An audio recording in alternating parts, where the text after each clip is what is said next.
Sometime in the next 30 years, a young person you love is going to ask you a question. Why did you keep the body you were born with? And you will need an answer. Every generation before us got the same deal. You get the body you get. It breaks how it breaks. It ends when it ends. That deal is being renegotiated. Right now, clause by clause. Tonight, what happens to the word human when the body becomes a menu?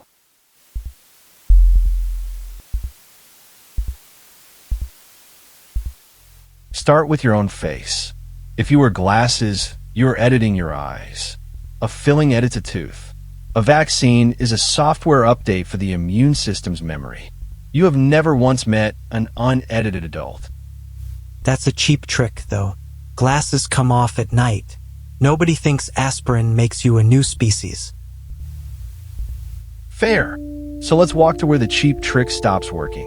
1898, the first electric hearing aid.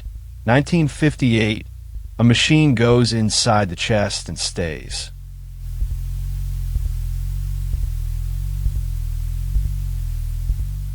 In Stockholm that year, a 43-year-old engineer named Arne Larsson was dying. A virus had wrecked the wiring of his heart. It stopped 20, 30 times a day.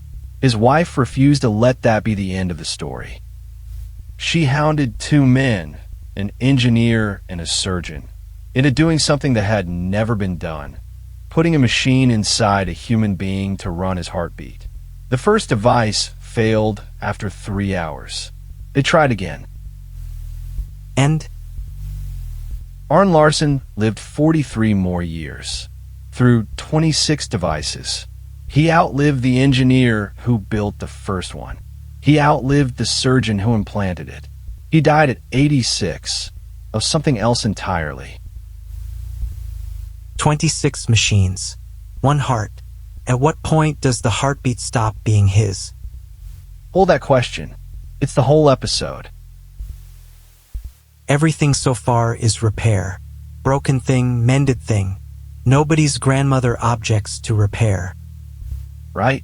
And the door between repair and choice came off its hinges so quietly that nobody heard it. 1978.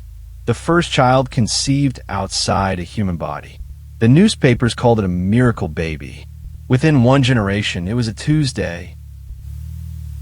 And now, for the first time in history, hundreds of millions of people are taking a drug not to cure a disease, but to renegotiate the body's default settings. Appetite, weight, maybe craving itself. And then the menu met its first refusal. When the cochlear implant arrived, part of the deaf community said no, not because the device failed, but because they did not consider deafness broken. For the first time, a repair was declined as an identity. Which should stop everyone cold, because it means defect was never a medical word. It's a social one. Somebody decides what counts as broken. Somebody always has. 2018. A scientist in Shenzhen announced that he had edited the genomes of twin girls before they were born. The world's answer was a prison sentence. The sentence ended. The technology didn't. And none of this will arrive in your life as philosophy. It arrives as a Tuesday, a prescription, a checkbox on a clinic form. You will meet this door in a waiting room, not in a seminar. Careful, though. Enhancement panic is the oldest panic there is. Socrates thought writing would ruin human memory. Every prosthetic in history got called cheating, right up until it got called normal. True, and it cuts both ways. Normalization isn't proof of safety. It's proof of speed. The strange part was never what became possible. It's how fast possible becomes ordinary, and ordinary becomes expected. First it's allowed, then it's available, then it's expected, then it's rude not to.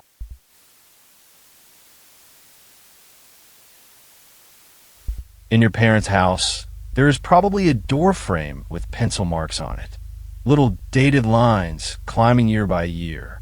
Your name, misspelled once. A ruler someone held flat on your head.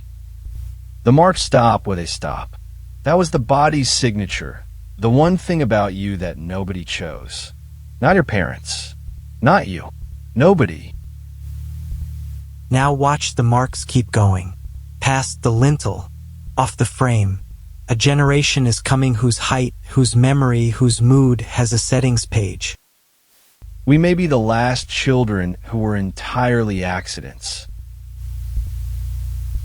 If that sentence did something to you, stay. Turns. Okay, the power pass. Because a menu implies a restaurant. Somebody sets the prices. Somebody writes the specials. A pacemaker today is a computer. It has firmware. It takes updates.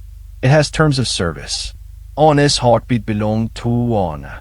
Whether tomorrow's heartbeats belong to their owners is, genuinely, an open contract. And follow the paperwork.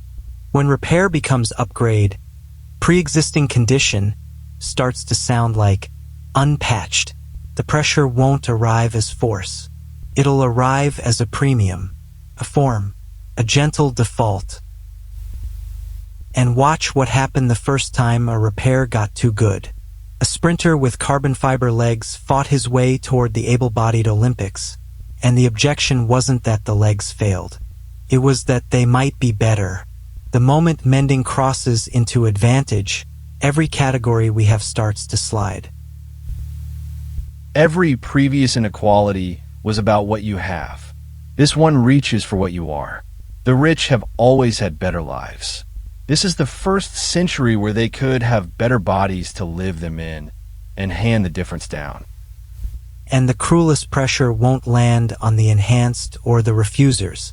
It lands on everyone in the middle, parents doing the math on a menu they never asked for, where saying no starts to look like something you did to your kid. Now, pull the camera all the way back. A human life used a fork by chance, illness, accident, luck.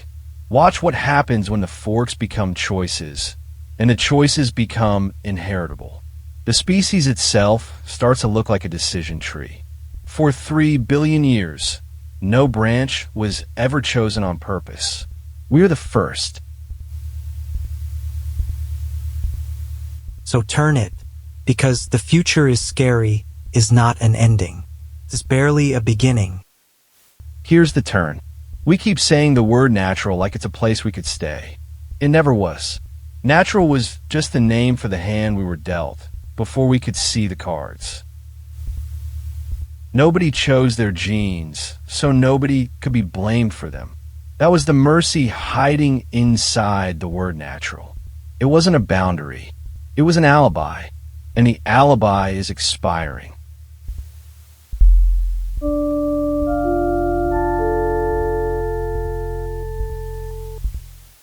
Picture the piano, an 80-year-old hand on one key. Beside it, an engineered hand, carbon, censors somebody's second chance on the next key. Press them together. The note is the same. Is it? That's where you and I split. I think a life gets its shape from what it can't choose. The unchosen body was the last thing every human had in common. The democracy of being dealt a hand. I know how it sounds. I grieve it anyway. And I think that's a beautiful way to describe other people's suffering. Go tell the parents of a child with a failing heart that limits give life its shape. That's not fair. No, it isn't. Neither is the disease. We're leaving this one in, too. The door this time is hospital white. It hums, and it is already ajar. You walk through it with every vaccine, every filling, every lens. You were carried through it the day you were born. So the question was never whether to walk through. We were born on the far side. The question is what we carry over the threshold, and whether anyone who wants to stay behind still gets to belong. Next time, The season finale. 6 thresholds behind us, one question left. What was home, and did we carry it through? The homecoming. The last door. We didn't find a final answer today. That's the honest part. But we found the door. Now your question. And be gentle with each other in the comments. This one cut's different for everyone. What is the one thing about yourself you would never edit, even if it were free? This was the brand door.